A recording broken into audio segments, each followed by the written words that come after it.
Next, we're going to hear about how the food industry is changing and how this will change our plates. We will have three persons on the stage. Henrietta Kekäläinen, who is the founder of Mehackit, which aims to democratize the access for youth to understand and build tech in the Nordics and UK. Also, we will have Madej. She is a proud vegan who dreams big and laughs a lot. She's the founding partner at 50 Years, a seed fund that backs entrepreneurs solving the world's biggest problems with technology. And we will have Valeti from Memphis Meats. He's the CEO and co-founder. He's a cardiology professional. And they are growing meat from animal cells. Really interesting topic coming up. Yes, ladies and gentlemen, let's welcome onto the stage Pia, Ela, and Uma.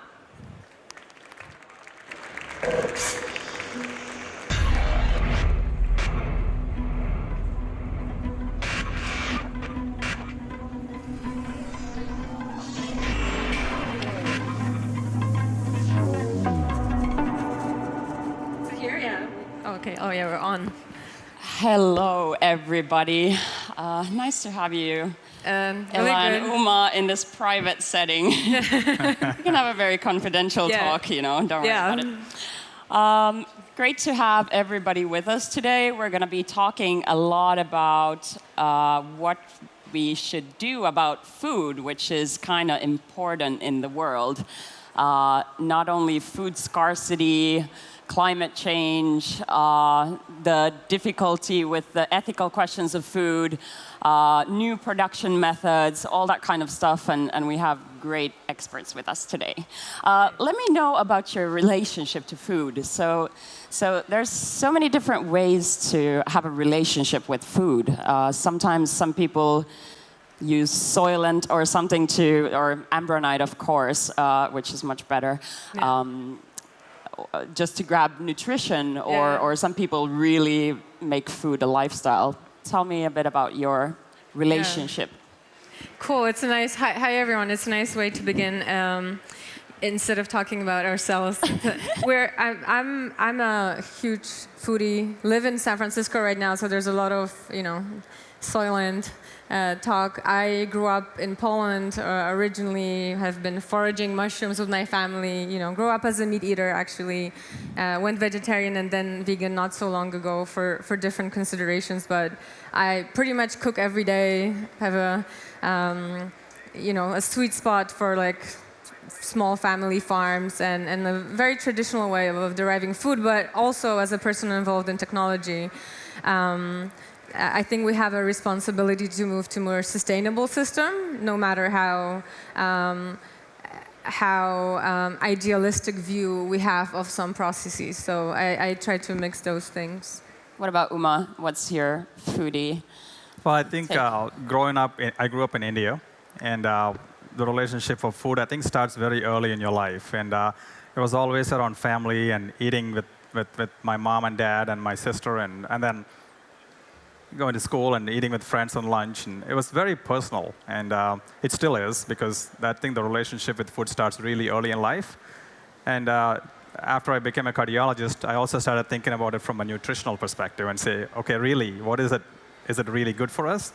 And starting to look at the long-term effects that accumulate over your life, and you start realizing that the food industry has not been innovated in centuries. And it's so relatable. We eat every single day, and for some reason, we kind of take it for granted that everything that's on the plate is terrific, natural. And it's exactly the opposite in my view, because everything is changing. Yeah. And every century, every decade, people are only living longer. Longevity is increasing. So I think the relationship to food is really important to look at. And part of the reason I started the company is really to shed light on what needs to be done with the food industry. Yeah. Well, so let's talk a bit about food production. Besides, what do you see as some like solving agents for. I mean, it's we all know how unsustainable the land use is that we're actually growing meat on, not even our own food. What do you see in that area? What's going to be the new or the breakthroughs that are going to help us? Well, so I think Uma would be great to talk about, like, specifically animal agriculture and what can be done. We should not spend too much time talking about the problems. We're all aware of them, but I think there's a lot of I think there's an interesting perspective on food waste, because people talk a lot about, we should not be wasting food, there should be food redistribution, how, this and this percentage, often above 50% of food and vegetables and produce gets wasted. But when you think of how much how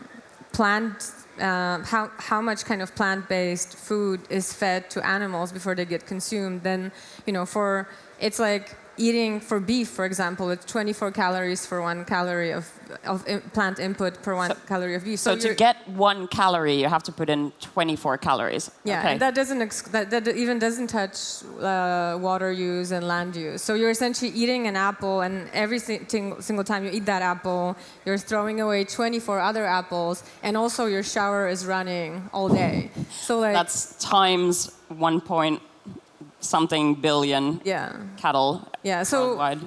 I think there are many things we could talk about. I think probably Uma has the most interesting perspective on kind of where technology comes in. So tell us what's happening in the lab. What actually happens, and what do you put in? How do you grow a piece of meat? Okay, so Memphis Meats is a company that was started to really grow delicious meats that are really better for us, the planet, and the animals. And it is real meat, so it's not made from plant analogs or pea proteins, but we take cells from very high quality meat animals. So for example, you have the highest quality beef cattle. We take cells from these animals, or a small amount of tissue. And in those cells, there are some that can renew themselves and become muscle tissue. So we isolate those, we put them in conditions where they get really good, clean, and rich nutrients. For example, amino acids and vitamins and minerals, oxygen, some types of sugars. And we let that grow. And the only thing those cells can grow is to become meat tissue. And once they reach a point where we feel like we can harvest them, whether they're tender or more texturized, we take them and cook into regular products like people eat, like fajitas or meatballs. Yeah. So that's the process. Where do you see the price point being, let's say, in 5 years, like for 100 grams of meat, or for whatever unit you want to use? So people think our company is a crazy company, and I'm here to tell the idea is not crazy anymore. It's very real. Our goal is to put products on the market within 5 years at a competitive price. So I know that when we enter the market, there will be some premium, because we want to start offering it as soon as we know people will start buying it. So initially, I think they'll probably be priced close to like organic, free-range kinds of products. And then as we start scaling up, and it's all a function of funding and how quickly we can build these factories. So we think in 10 years it'll be cheaper or much more nutritious than conventional meat. Yeah, and I'll just add to that. So Uma has been involved in that space for a while. We actually met 2 years ago at a symposium for cultured meat in the Netherlands, which was one of the very first events. The burger convention. Exactly. I mean, the burger was it was grown even before by Dr. Mark Post, but he was one of the people organizing that community early on and getting the scientific community together. And the field did not exist at that time. It was a bunch of people who, some of them work on tissue engineering for like regenerative medicine for like human users. Some other scientists, and like they just had an interest. And even this year we went again, and the field is growing, and there's way more enthusiasm. And there seems to be a good understanding, and I think this is important to say it here for anyone who's considering going to that space. There's a massive amount of opportunity for all sorts of things that will be needed for the infrastructure to mature, but it's going to happen. Like that's not a question if it's going to happen, but for me, the most exciting thing is that there is so much opportunity to transition to a better food system. So where do you see you're putting money into food and you're putting your life into food? Where do you see the consumption going? Because so much of our products are made sort of semi-ready somewhere elsewhere, then brought to the store, and then you consume it as fast as possible. Where do you see that? And then also, like you were talking to Maija Itkonen backstage, who made this pulled oats, which are a great substitute to meat, contains 30% protein.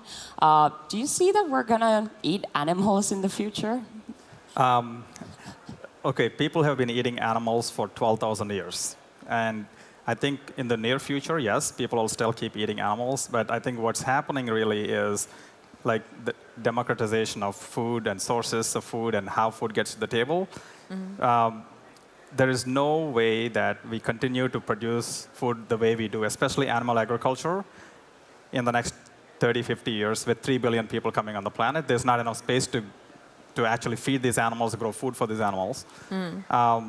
And for the people that want to make it free range, organic, and go away from intense factory farming, we need 4 or 5 more planets like ours to actually feed and house that many animals. So I think we have to innovate in a way that food becomes safer, people know what they're eating. And the way we think about it is when we have these clean meat production facilities, people can go walk through it and see how the food is growing, how the meat is growing, the pork or beef or chicken is growing. Because there's no way you can walk into a slaughterhouse now. You won't even be allowed to see where it's coming from until the final packaged product. So I think that's the democratization of food, and we're building the engine for it, and there will be other companies that are really starting up in this space. So I think people will still continue to eat animal-based foods for the next several generations, but who knows after that? Yeah, I think definitely when you look at sort of the consumer trends. I know specifically in the United States, the consumption of plant-based food is on the rise, and it's awesome. This is obviously the trend to be most excited about. It's the healthiest. It's most, kind of in San Francisco, Whole Foods, yes. Yeah, but and there are kind of little pockets of right now also wealth when, especially in the United States, that's correlated. When you can eat really healthy, you have a lot of diversity, but but I think it's hard to ignore that there are many amazing plant-based replacements and new companies and there were a few attempts on designing them, and I think right now there are people who are trying to make really delicious, healthy. This is cheap, and this is how kind of people make their purchasing decisions. Plant-based alternatives that are not very highly processed, that are kind of optimal for you. So that's definitely happening, and that should be happening. And I think there's kind of local food production and vertical farming and not shipping. Your produce from somewhere else in the world will play an important role, and I hope it plays the biggest role it can in that transformation. But the fact is that global meat consumption is currently growing, and we just don't have enough land. And as Africa, the demand is growing there. China actually just told they're buying land elsewhere. Yeah, but they told their people. But what about even with these trends, and we know research is proving again and again, they just found some links to Alzheimer and diet, and everybody knows that to grow your own cells, you need all these items that come from real food and their connections. But why do people kill themselves with food? We still have diabetes on the rise, that's self-inflicted. I think there's many trends happening with rise of chronic disease or diabetes or cardiovascular disease. There's two things happening in parallel. People are living longer. The longevity of humans has increased every century, every decade. But why do people eat shit? Well, there is an abundance of it. Why do they keep on doing that? It's like, where is the explanation for it? Is it because it's cheaper? Is our society functioning in a way that it's so available, or what is? For thousands of years, we did not have. We never had the privilege of having long-lasting abundance of food. So only and especially when it comes to sugar, like, I mean, we're designed to, whenever we see sugary food, to eat it, because usually they were perishable, you know, a fig here or a strawberry here, and you knew you have to eat it as quickly as you can, because there might not be another sugary item on your way. This is not the case in the 20th century. So definitely, and commercial interest and branding and sort of, you know, kind of productization of food plays a huge role in even how we perceive food and how it, you know, how it creates addiction patterns, because often it's designed to create addiction patterns. So I, for example, for that reason, I understand a lot of skepticism about like novel foods, because Europe for kind of, and especially kind of in the, it's a whole different topic about like how European agriculture evolved, but essentially there was a lot of novelty foods, especially in the States, like Wonder Bread and sodas and all that sort of stuff that progress brought us, but it wasn't good for us. So but I think we're in a new time where people are trying to redesign the new food with actually taking health and environmental considerations, kind of putting them into the equation. So what about another topic that's to do with the mental image of food? GMOs, very controversial. What do you think about GMOs, and where do you see the negatives and the positives? So I think talking about GMOs, real foods, natural foods, there is a lot of information that consumers don't have, and I think that's also changing. With the democratization of food, they're also learning where the food's coming from, what it actually means. And if you take meat, for example, the amount of genetic manipulation that happens before the meat gets to the table is incredibly high. Like the animals, for example, chickens, they grow 6 to 7 times faster than they normally would if they're not being fed what they're fed. If you take turkeys, they get so heavy, top heavy, they can't even stand on their legs. So they're intensely genetically manipulated, and that is something that consumers are not aware of. And on parallel, on the medical side, I can talk about the tremendous amount of progress being made to let people live longer, knock out diseases that nobody could cure before, and those are happening through genetic engineering. So I think there's going to be a mix of these things coming forward. And as a company, we're in a really good position where we say we don't have to do any genetically modification of the cells, like putting a potato gene into a salmon or something. But what we're going to do is to watch and see the field carefully. If it's evolving where in medicine you can start making people live longer, cure diseases, I wouldn't see why that should not come into food. So we have to be open to saying, can we make meat that causes less inflammation, that also has beneficial fats in there, and also has all the amino acid profiles that are, what are good for people, right? So we are maintaining an open position on that, but not for GMO. It's called genetic engineering at this point. Okay. What about people have a strong idea of GMOs being Monsanto and bad and killing everybody else, and GMOs being bad for the organisms, but it looks like we're gonna have to do something about food and make better food. Yeah, I think the big problem there is that kind of the Monsanto type GMOs conflated with a lack of biodiversity, and we absolutely need biodiversity for a bunch of reasons, but there is an argument to be made that there's a lot of people on that planet, and by removing some genetically modified crops right now, we wouldn't be able to feed them. So there's an ethical kind of judgment call, whether we know how to go back to, and whether... One of the most famous cases of this was when Greenpeace actually campaigned so successfully against GMO that people starved because they didn't receive the food that they were supposed to get from as food aid, because they were not allowed to eat them, banned by their own government. And there's, then the climate change is happening. I mean, there are, depending on the trajectory it takes, we'll see what happens, but I mean, different crops might not be able to evolve in time on their kind of naturally evolutionary trajectory. And I think also, like, when you think of everybody who has diabetes, most people take kind of synthetically made insulin. It's made with kind of, I believe it's made with genetically engineered. It's recombinant.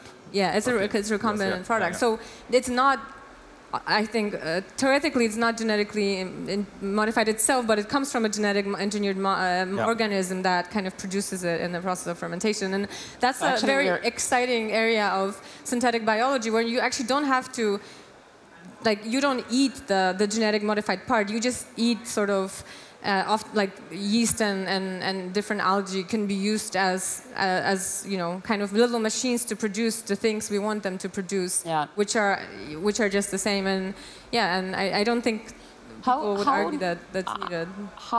What is the price point viable already? Say you want to feature some certain features in your crop, like that it's good against dry periods, or that it grows faster, or contains certain elements to it. Like, what is the price point of engineering that kind of crops already? Are there labs in the world that can afford it, or is it only huge corporations, or what are we talking? Which scale would you say, ballpark? I mean, it's definitely done already. I'm actually not. I wouldn't be able to say off the top of my head what's the price point, like considering like. Let's say how much? Yeah. It's that research is done, and I think it's happening. A lot of it depends on what is the regulatory situation, and if we actually understand how to do things responsibly, which I actually, So what other what else is getting you positive about food tech or food advancements? Like, are there some ways of agriculture that are really exciting, or what's your look into the future? Well, the most exciting thing is almost all the innovation that's happening in food tech has sustainability in mind. So preservation of resources, land, water, greenhouse gas emissions, and also nutrition in mind. So almost all the foods that are being innovated now or designed now, or going back to the things we loved before, are all made with health in mind and nutrition in mind. So I think, people took food for granted, never questioned where it came from. The fact that we're questioning it is forcing us to innovate to make it better for us and also the planet. So I think I can't see any food company surviving saying that we're going to make food that's going to destroy the community around you. And all these big companies are struggling in how to connect with the new consumer. So, for example, social media is such an important thing now. Communicating well was probably what Monsanto did not do at all. They never communicated with the customer. They wanted somebody else to do it. But companies like ours have to really start engaging very early and start talking to people about the food they're eating and what they should expect to eat, which is why it's an incredibly exciting time to innovate in the food tech right now. What about, I had the chance to visit Caleb's lab in MIT Media Lab. They had about a shipping container size food computer. So do you see that food production is going to be distributed as well to people, or maybe even office buildings, or where do you see that going? I mean, it's definitely going to happen. I think just a few months ago, actually Elon Musk's brother, Kimball Musk, he launched... He has a brother? He has a brother, yeah. See, so he launched a company called Square Roots, or announced that is launching, and he wants to, in his own words, I believe it was, empower 1,000 vertical farming entrepreneurs. So they're using some sort of preset modular container system with robotic, with sensors and hardware already made for that. But they essentially want to scale what Caleb and his team started doing at MIT. To test, what is the optimal level of hydration? What is the optimal nutritional profile for soil? for different types of produce. So I actually don't know if we're going to have stuff growing like that in the. I mean, probably we will, but already supermarkets have their starting to implement like their own little sections where they grow the herbs. Because actually, there's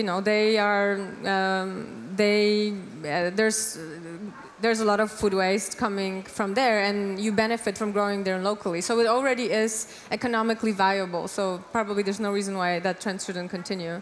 Yeah. What do you see food production going towards? Is it going to be simplified for people, or is it? I think it depends on where you live.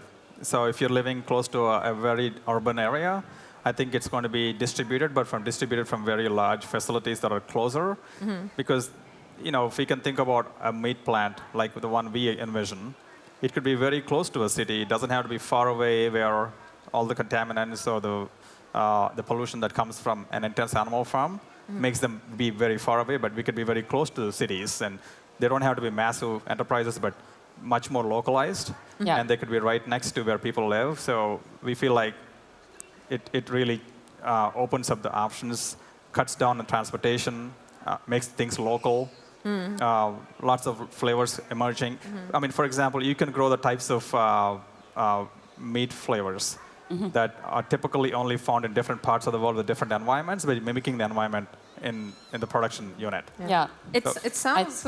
Yeah. It sounds a little bit like sci-fi, but actually the government of like the Netherlands and I know Israel, they're really supporting that type of the kind of culture, the entire clean meat ecosystem, because they don't have much land. They know their sort of food safety depends on diversifying among protein sources. So I think some countries will be leaders there, and also legislative leaders, and will also help bring us better systems. I would love to talk to you all evening about this. Let's continue backstage. Thank you so much for being here. I think we're all getting hungry talking so much about food. Well, thank you so much. And pleasure to have you at Slush. And try some pulled oats. You had pulled oats last night. Yeah. It was I'm going to great. go and try it now. Really So. Thank you so much. Thank you.